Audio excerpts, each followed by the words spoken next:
पितांबरीच्या पाकिटातला निघालेला निरमा बघून दुकानदारांनी आपल्याला फसवलं याची जाणीव घेऊन आजच्या दिवसाची सुरुवात झाली देवाची भांडे घासण्यापासून. कारण कोणताही सण असेल, आपण चमकलं नाही चमकलं तरी चालेल, पण देव आणि देवाची भांडी ही चमकायलाच पाहिजेत.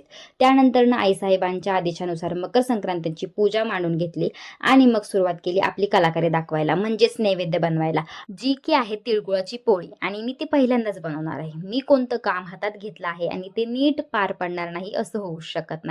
म्हणून पहिल्याच डावात सिक्सर मारून झटपट नैवेद्य बनवून तात्काळेला देवाला ते अर्पण करून देवपूजेनंतरनं पेटपूजा करून घेतली. पोटात भर पडल्यानंतरनं कितीही झोप आलेली असून मनाला सावरून इंटर्नशिप प्रिपरेशन सुरू केली. आपणच बनवलेला पासवर्ड 10 वेळा विसरून शेवटी तो नोटपॅडमध्ये बघून सुरुवात केली SQL ला.